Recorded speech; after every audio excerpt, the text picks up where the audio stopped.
Not moved it yet. The consensus today is let it be, because how much lower can the market go?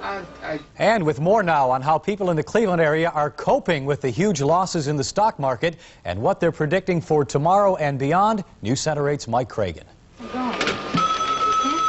Stock brokerages all over town, phones are ringing off the wall. Brokers say investors, small and large, are scared. As recently as last Friday, when the market dropped 108 points, it wasn't that way. People were very calm and shrugging their shoulders and saying, you know, it's just a correction. Today, there is panic. And the panic, Paul says, is feeding on itself. Several investors dropped by the brokerage today to check their holdings. Those that would talk, for the record, said they're not that worried. They don't have that much to lose. Edward McNamara, a retiree and small investor, said his concern is the overall economy. If this market goes kaflooey, what happens to our good money where we're a debtor nation? What happens to these banks? What happens to all these banks in the Southwest that are folding? What? McNamara lived through the stock market crash of 1929. He doesn't think there's any danger of those black days repeating themselves. Market experts agree. You don't have the speculative excesses that we had in 1929, and therefore, no, I don't believe that you are going to have another 1929 because conditions are totally different. That doesn't mean that people aren't going to get hurt economically. Paul says the panic cannot continue. The market will stabilize. When, he doesn't know. This, he says, is an unprecedented market. No one in the business now has ever been through a day like this. Mike Cragen, News Center 8, Cleveland. Joining us in our newsroom now is Charles Marston of the local office of Kidder Peabody. And Charlie, you've been telling me today you see a silver lining in all these thick clouds. What in the world can you see that's good out of people losing all this money today? Dick, I think the thing is that today's action came generally from people who were very scared, people who had been seeing their stocks decline and were calling in, heard the market was down, and continued to sell. It was more on the part of the general public than it was from sophisticated investors. We're now at a point where people are seeing some of the finest companies in the world selling at very reasonable prices. And those people are going to step in and take advantage of those reasonable prices.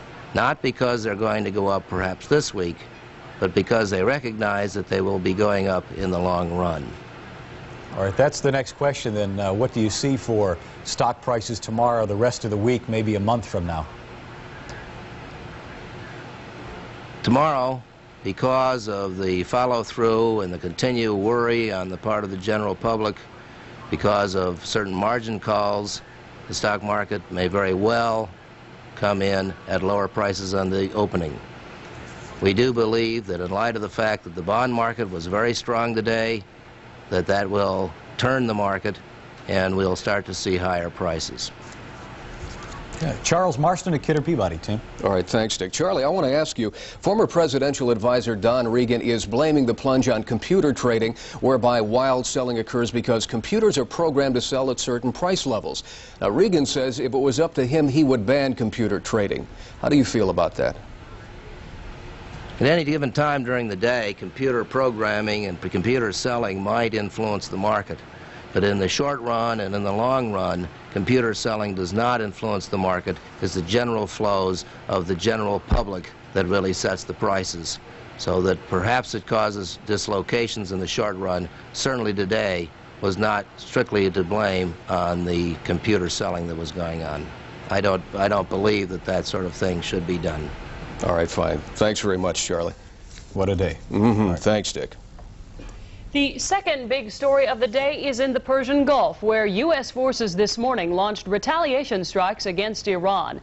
As a result, this evening, Iran says that means war, and the Islamic nation will soon deliver a crushing response. And with the latest on the fighting and the fallout, we join News Center 8's Martin Savage. Marty.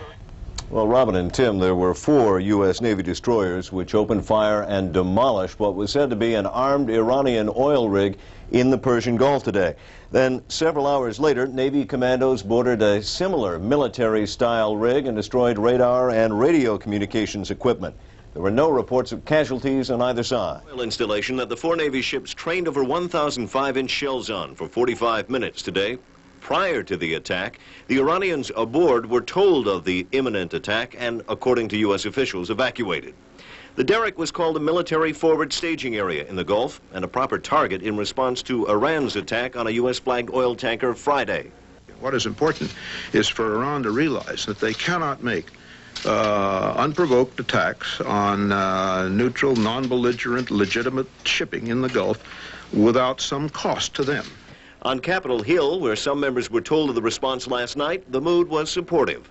The response, the American response, was an appropriate response. It was a measured, calculated response. And I think all the steps that the administration went through were appropriate as well. We don't want to see ourselves drifting into another Vietnam situation where national leadership gets us into this, and the American people don't really feel good about supporting it. But the debate continues over the need for the president to invoke the War Powers Act. There is no debate from Iran, though. Iranian officials say the U.S. attack means the United States has now become involved in a full-fledged war with the Islamic Republic. And as I said, we feel entitled to take the necessary actions at the appropriate time and accordingly, and we will do that definitely. President Reagan, just minutes ago, scoffed at the idea of war. No, we're not going to have a war with Iran. They're not that stupid. Now, U.S. officials have basically said that this is the end of it, that it has been tit for tat, and we have responded to what Iran's attack was on Friday. Obviously, the Iranians don't feel that way right now, and they say they are planning a retaliatory attack of their own. Robin and Tim. At some point, maybe they will realize that they're going to have to pay a price. But Iran is vowing America will pay, saying the United States has now got itself involved in a full-fledged war. In Washington, this is Steve Handelsman, Channel 3 News. We'll have institutional investors, from private investors, from mutual funds, worried about inflation, rising interest rates, a declining dollar, and huge budget and trade deficits. And all of them afraid the markets would plunge even more. Stocks also plummeted overseas, and the price of gold skyrocketed, as it generally does when there's a crisis. Outside the New York Stock Exchange, a sense of disbelief. Panic, complete panic. Everyone's going crazy.